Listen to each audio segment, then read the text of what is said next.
Have you ever considered why you do the things you do? What your motivation may be? Today, we're going to be in the 12th chapter of John.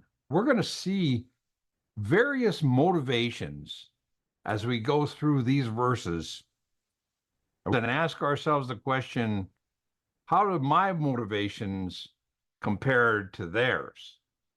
And we'll see that when we come right back.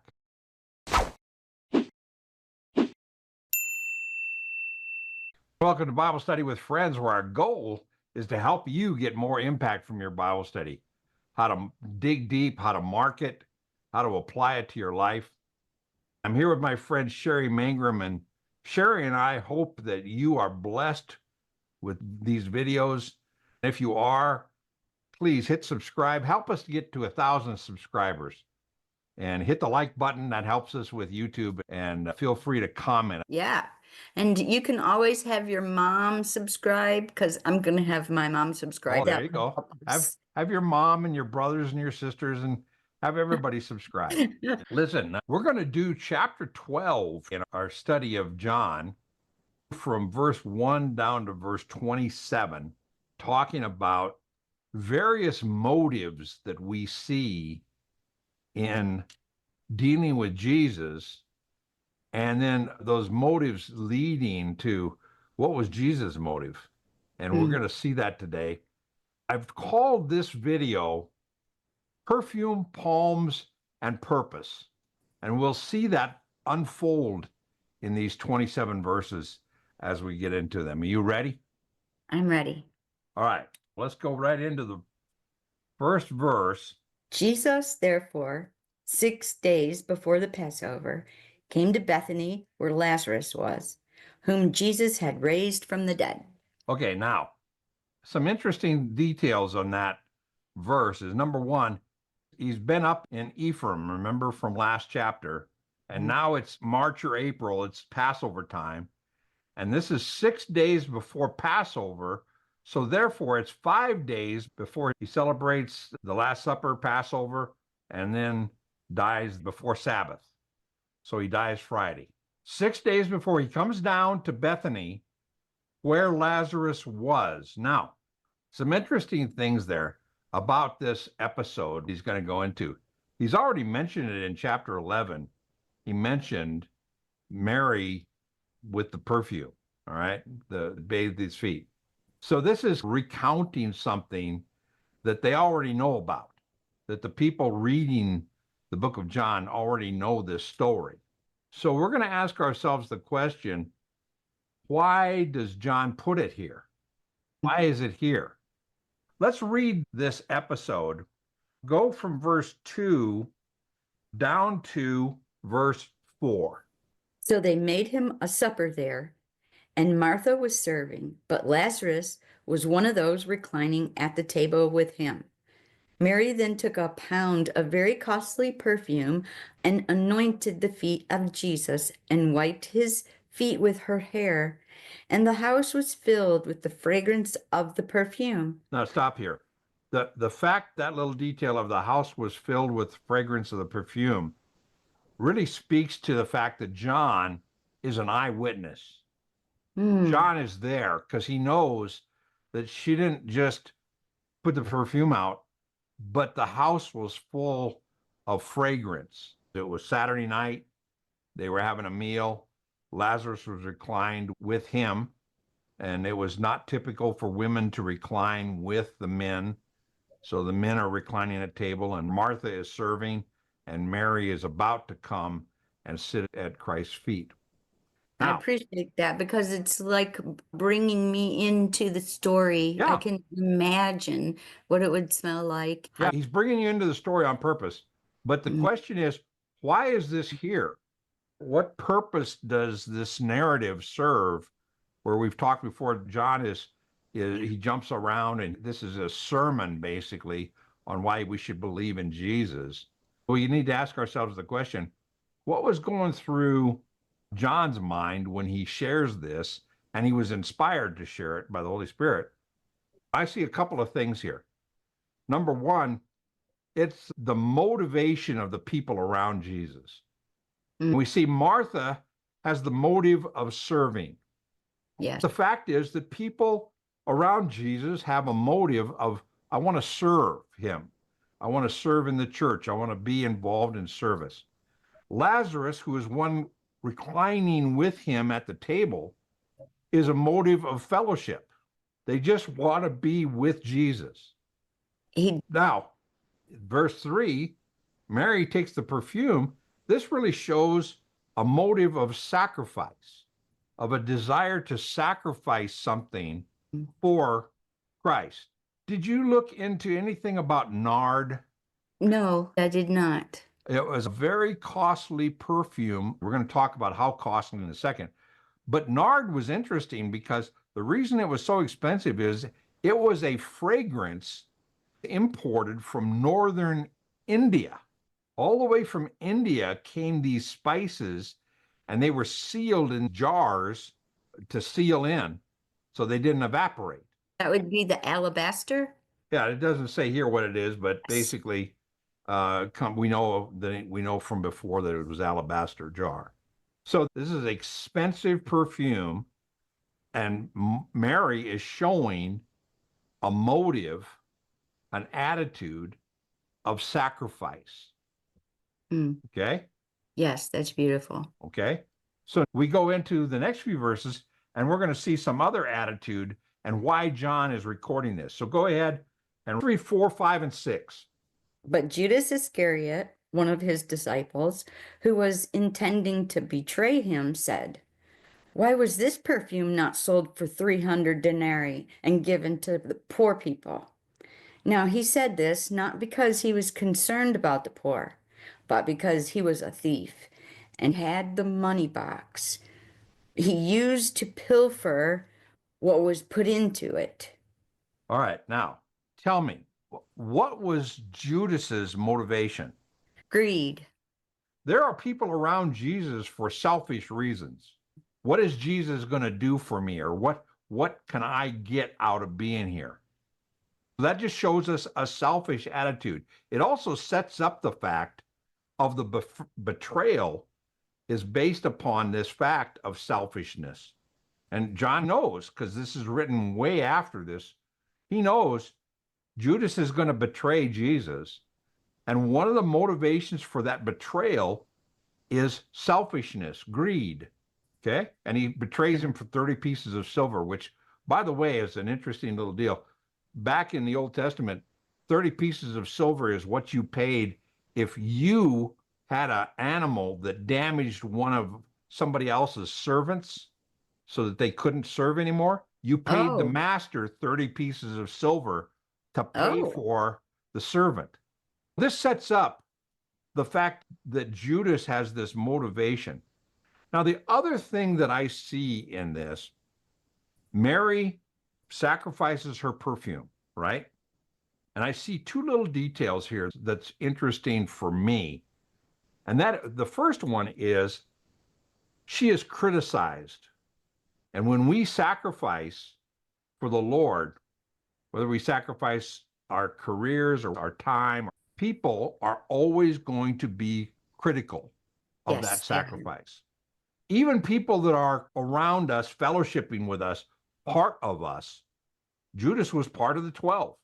And yet he criticizes someone else for sacrificial service to the Lord. He makes a comment here. This is, again, an interesting detail. In verse 5, he says, "Why is this perfume not sold for 300 denarii and given to the poor?" Now, 300 denarii, if you flip over to Mark chapter 6, verse 37, we're going to see how much 300 denarii was. Mark 6:37. But he answered them, "You give them something to eat."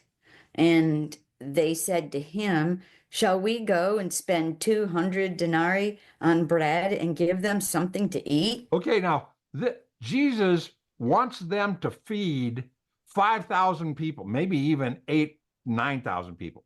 And they go, it would cost 200 denarii to feed all these people. Yeah. Okay. It was like a year's salary worth of perfume. And she's criticized for it by Judas, who has a different motive than she did, right? Yeah. When we sacrifice for the Lord, there's always going to be somebody who criticizes us. For whatever motive, there's always going to be somebody who criticizes us. I just really enjoy the way that you're setting the whole scene up, Okay. that I can actually be there as I read. Jesus makes an interesting comment here in verse 7. Therefore, Jesus said, let her alone so that she may keep it for the day of my burial. What's the it? It's Is the perfume.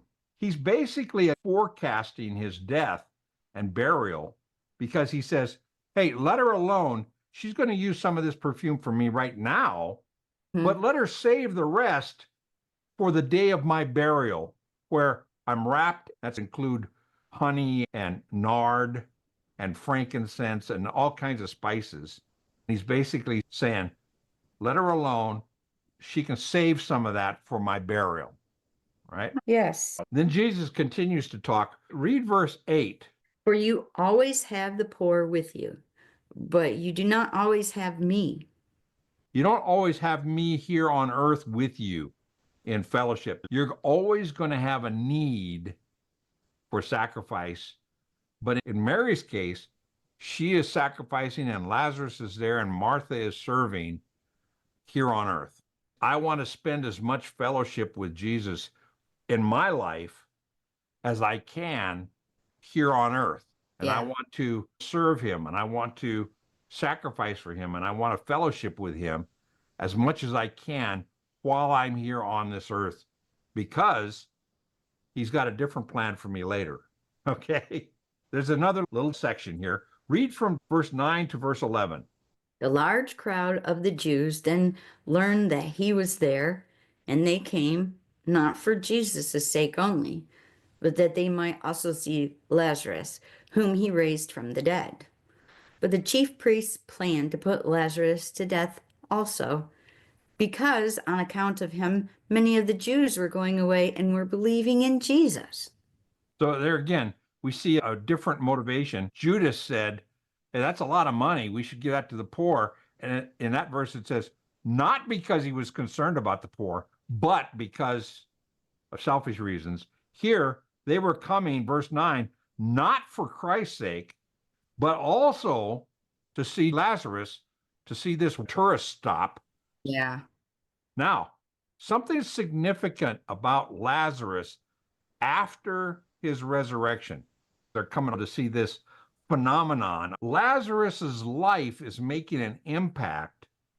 On account of him, many of the Jews were going away and were believing in Jesus. I thought to myself, is that a statement that I can say about my life? Judas had a testimony of he raised me from the dead. Because of that testimony, a lot of people were believing. I have a testimony. Jesus saved me from the death of sin. Okay. And can I say that my life is making an impact? And that's a motivation of ministry, that I want to impact people so that they believe in Jesus, not so that they hang around with me. Absolutely. Yes. And because of that, we see a plot. Let's look at this in verse 11. It says, on account of that, many of the Jews were going away and were believing. And therefore, the Jews were planning on killing Lazarus too. We make a big deal out of Palm Sunday. But if we look at this, all of Palm Sunday, the triumphal entry into Jerusalem, is 4 verses. Oh. Read verse 12 to verse 15.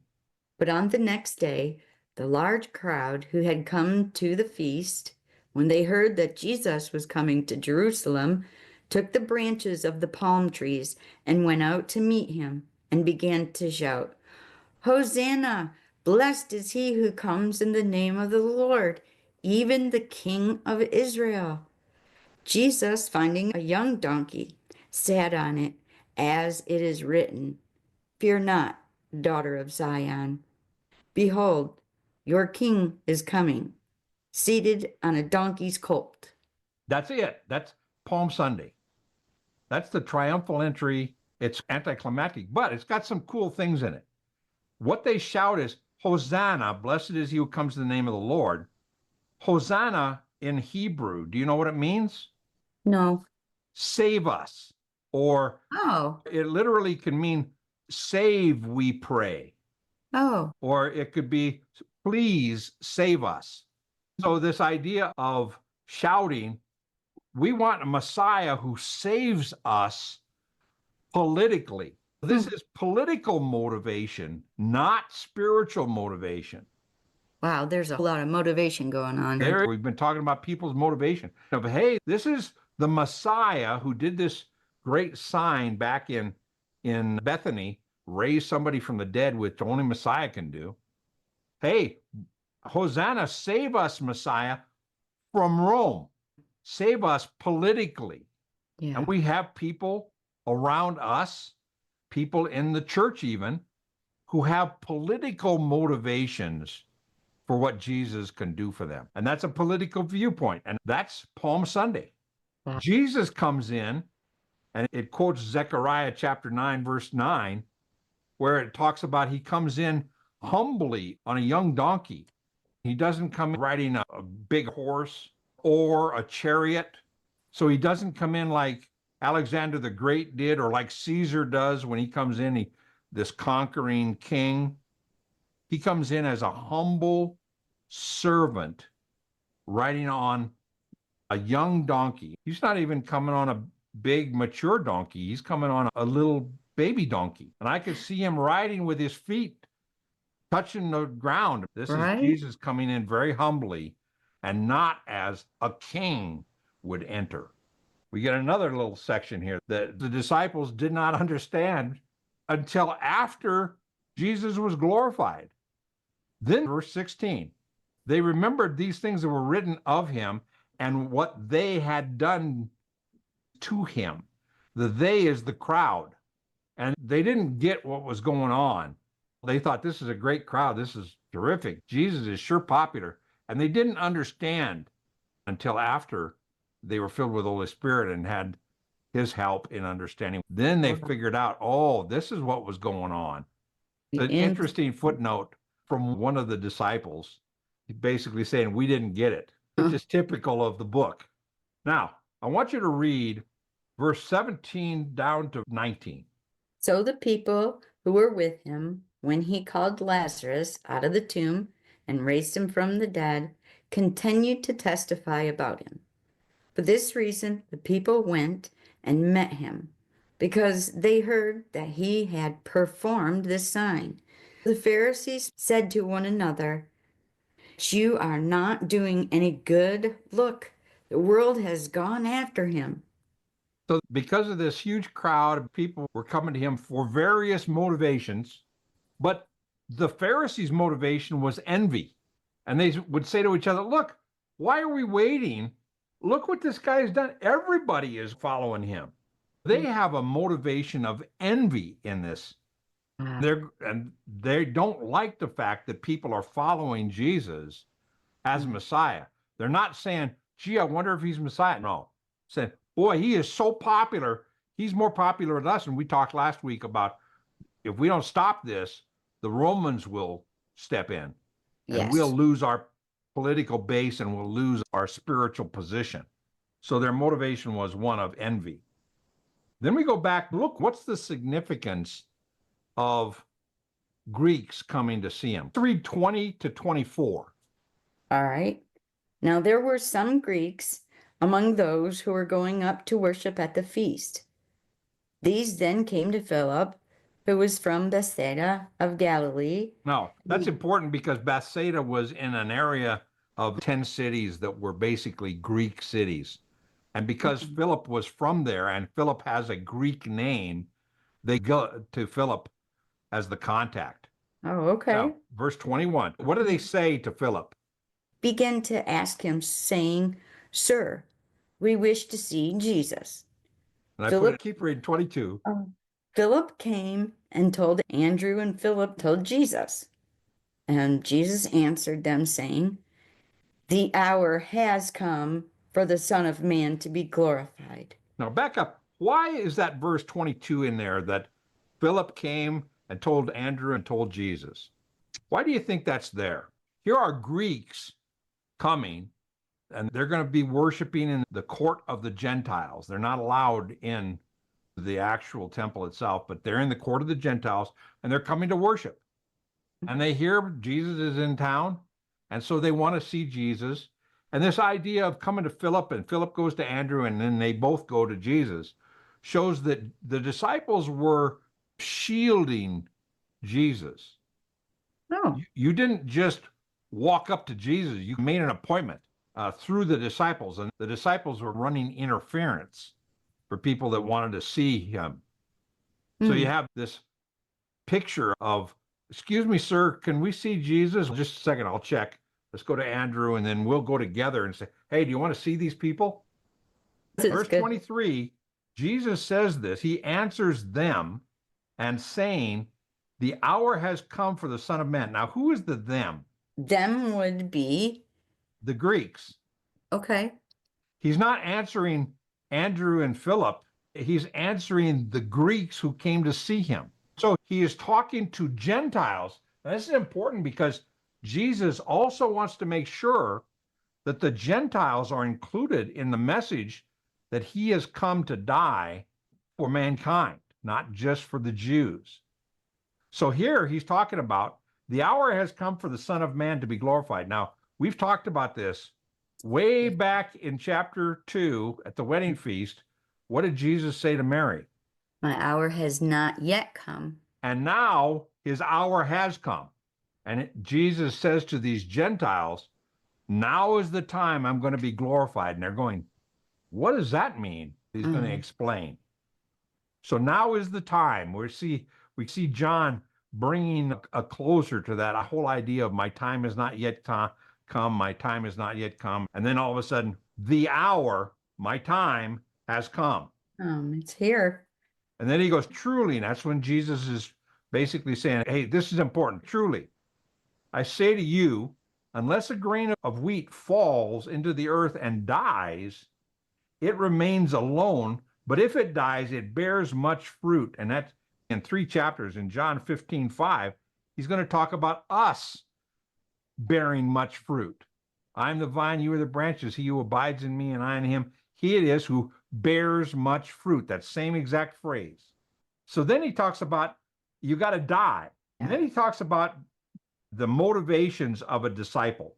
The first one is the price is I don't need to love my life here on earth.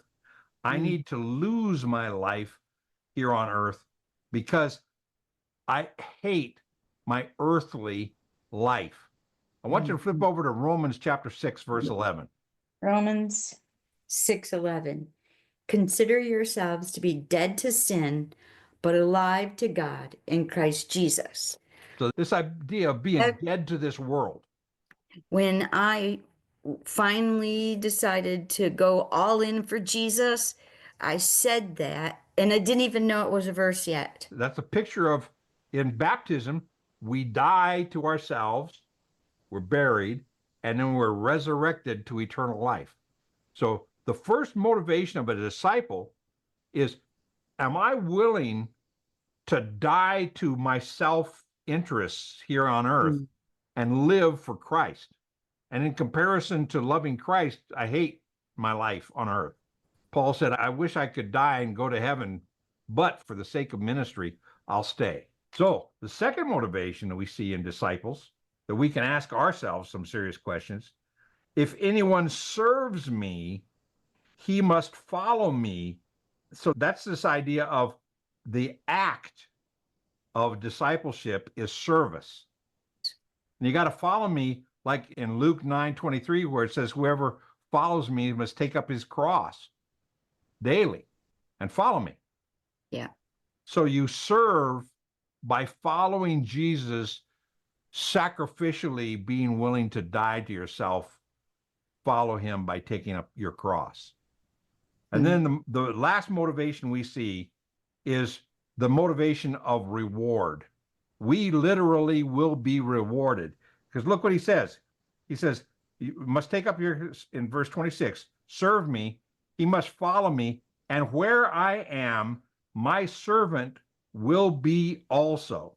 If anyone serves me, the Father will honor him by having him be with me where I am also. Now, if you look, the little cross reference there is if you flip over to John 14:3, just flip over there real quick. John 14:3, he uses this exact same phrase, where I am, there my servant will be. Look at John 14:3. If I go and prepare a place for you, I will come again and receive you to myself, and where I am, you may be also. See, there's that same deal that where I am, you get to be.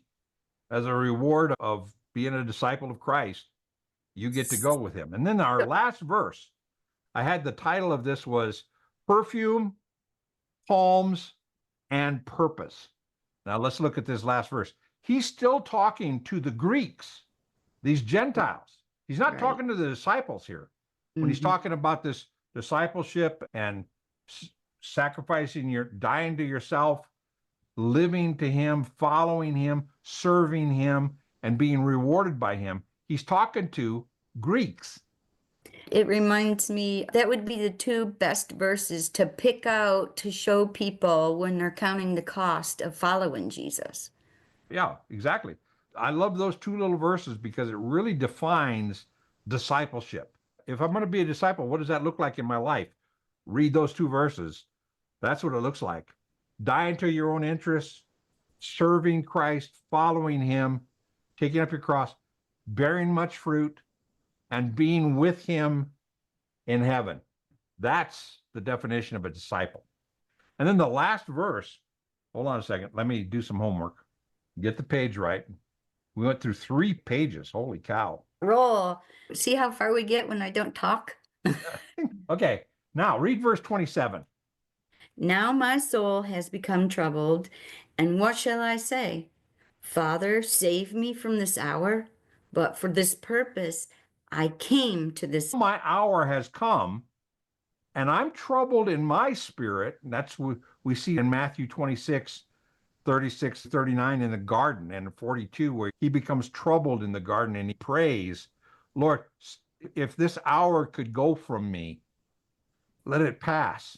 But I realize that for this purpose, I came to this hour. Yes.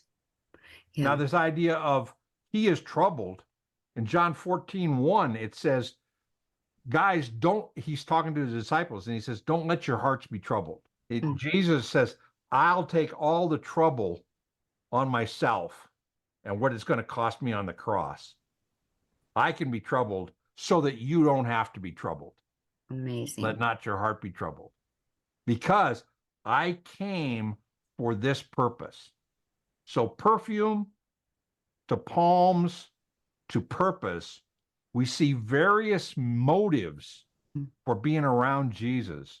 Some are great motives, some not so great, but Jesus has the motive of obeying the Father and fulfilling the purpose he's been brought to this hour for. Yes.